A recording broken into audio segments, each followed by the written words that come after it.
people, welcome to BLu UK Jazz Dance. For you to understand UK Jazz Dance, first I need to tell you it's an umbrella term for a number of UK undergrad jazz dance styles, movements, cultures, okay? We had legends of this dance who were innovators, pioneers, original individuals who, who were unaware of how the dance developed. I was one of the individuals who created his own dance styles as an individual. Basically all styles UK underground jazz dancer. I learned all the styles, which was important for me as an educator, as a choreographer, as an individual, as a person who wanted to be a advocate and champion and ambassador around the world for UK jazz dance, which I'm doing today. The biggest thing that's taken place, there has been a miseducation, so I'm going to redress that today.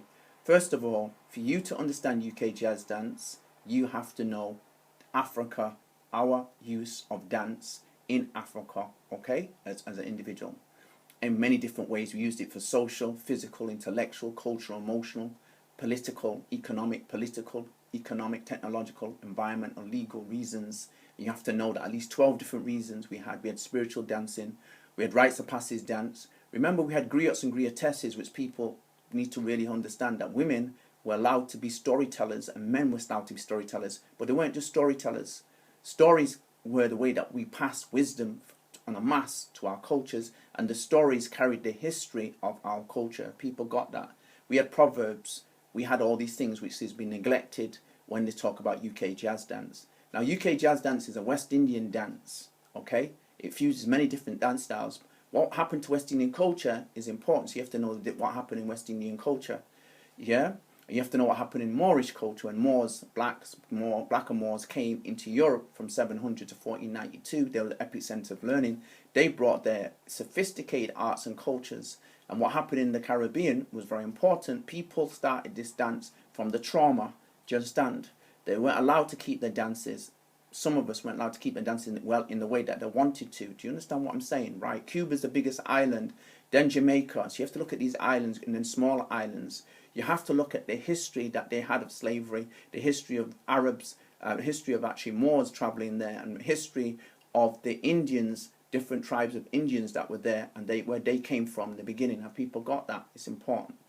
When you understand what happens, you start to understand that people use the dance first resistance, because when you've been enslaved, that is, you start to find some form of resistance, and you used it for healing to cope with what the hardships of trauma that you would have received. And that trauma was a whole host of traumas: rape, on an unprecedented scale, murder, scene murder. So you have to understand what happened during the time of slavery, which is important that people understand, played an important role. But the essence, the foundational elements of our dance, bent knees, off-key timing, and interpreting the music to polycentric movement, polycentric music as an individual. So folk music, we were forced to dance to folk music. Folk music had a similar timing to African timing. Do you understand? Right. Okay. That's where the connection is, the link, that people know the jig, the reel, and the hornpipe, and the same physicality was around these dances. But we changed it by bringing our African characteristics to it.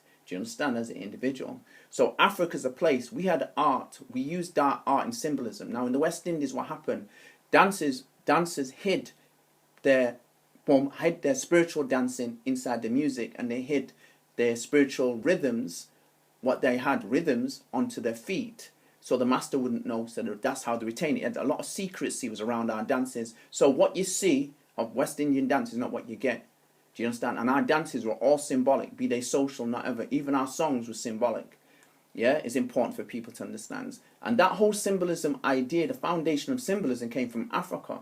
Because in Egypt, if you go back and look at the hieroglyphics, go into West Africa, look at the clothes, in Ghana, for example, kente, thousands of years, kente cloth, they made their own cloth, etc. There was a lot of symbolism that was applied from Africa, from the enslaved. Remember, they took princes, they took kings, they took academics. You have to understand this. When people talk about the enslaved, you have to say who they were. They were free people, had the most sophisticated culture in the world. They had what is called rites of passage, the deities, where they basically created dances that created aspects of nature, and they lived from it and they drew from it as a symbolism thing, like martial arts. And I use martial arts as a proper example.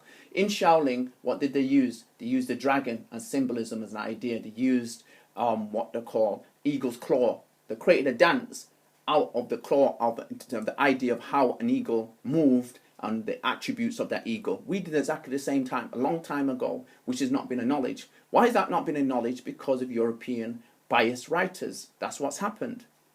People got that. That's the reason. I'm an African diaspora person bringing to you UK jazz dance from a perspective of an African diaspora perspective, who dances it, who's a translator and who's a custodian. I've researched it. Do you understand?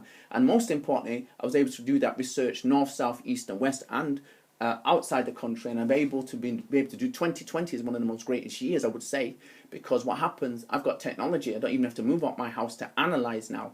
But what I did myself, I went back to study dance to able to analyze it, giving people understanding. Look, dance is a PhD subject, it's a master's subject, it's a degree subject in so many different ways. Anthropology is important for you to understand this dance. Etymology is important for you to understand in dance. So you'll hear me talk a lot about my development of the musicality, and the musicality never came from Western DJs, it came from our parents. The mother is the first person to teach a child musicality in the womb, because she plays a certain type of music, she sings in a certain rhythm, she walks in a type of rhythm that we learn in the womb. Do you have to understand? Before we come out, then she hugs us in a certain way, she sings certain types of songs, and you hear that in the community. So what had happened, the key writers and the key filmmakers on UK Jazz Dance being Western individuals who are not custodians of the dance, not individuals who understand the culture. The culture is very different. They come with a bias to get fame and gain. That's what they have done, an individual. And they don't look at the culture heritage, and they, most importantly, don't see experts. It doesn't matter what race a person comes from, who writes on another culture. What matters is that they made sure they've identified the experts to be custodians, to be translators. A friend of mine called Stella Canoe, great coach and mentor. I've shadowed her from 2003 to 2020. And I love that she's a brilliant person in respect to articulating certain key things about the arts.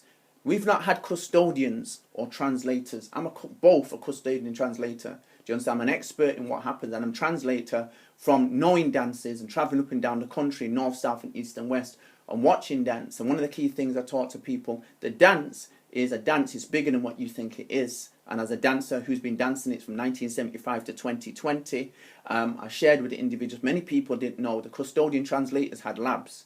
Dancers were serious about studying dance, about studying dance science, dance movement. Many dancers went on from being social dancers. They took the dance. The dance was started off as a social dance, and it was intensive improvisation that brought this dance to be about. So something I talked about, the attributes of the dancers was they were exemplary sports people with amazing Olympian fitness.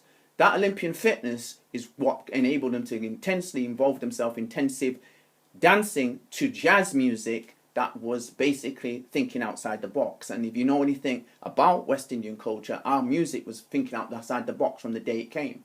And when they talked about the obscurity in jazz, we were the children that live in that obscurity. Do you understand? So this music, when jazz music came to us, very much the 50s and 60s music, cool, modern, bop, and even swing came to us, we could understand it because we were the children coming from slums, and our parents were coming from impoverished background, so we could relate to jazz, and we were involved in jazz. That's what I'm saying. Individual West Indians have been identified in Britain. African Caribbeans have had nothing to do with jazz. We did have a lot to do with jazz. For example, there was the leading bands in the 1930s were West Indians. The musicianship in the Caribbean is incredible, out of this roof. People don't really understand because they look to Americans, but them Americans are very much a lot of West Indians. And people don't know, in the West Indies, musicality, we've got some of the most exceptional, greatest musicians in the world that come from the West Caribbean. Do you understand? So when you hear people have developed themselves, it happened from great African kingdoms because we had a great musicality, history and heritage from there. Highly complex music was being played, not being acknowledged. Call it, for example, I did a lecture, I was a guest lecturer at Bangor University in what was called the music, doing the sociological role of music. It was called African music, primitive music. First of all, I changed that when I went there as an individual. I said, this is Africa. Pop music is identified as modern. It hasn't the same complexity of any rhythm I know in Africa. So how come popular music is called modern music? Popular music, which means modern music, that means it's civilized music. And the music that the people played in Africa, ancient times, were polycentric, more complex, are not considered primitive music. They don't make sense. So I changed the course when I went there and changed it within the first hour that I set off because I challenged individuals. Yeah, you're supposed to be independent thinkers. I went to a course in Bangor. I had all the books. He had 11 books. I bought 12 books. A book written by Christopher Small, a musicologist. And he talked about Western Europeans, Western society's bias about black people in Africa when they went there. They didn't look at the music, tried to look at it from an academic point of view. They wrote it off as something that's inferior, primitive, as pagan. So therefore they didn't look at it. And that's how I identified individuals. I hope that you've read the 11 books, because I'll know if you read them. And they didn't read the books. Do you understand? And I knew that they wouldn't read the books because they came from a perspective, this music can't be nothing. So the first port of call for me as a person was to identify Africa and now what is African music? Tell me about African music and the way it's being used, because that's important. It's important as an individual. So anyway, BLu UK Jazz Dance, give me the insight. BLu UK Jazz Dance out.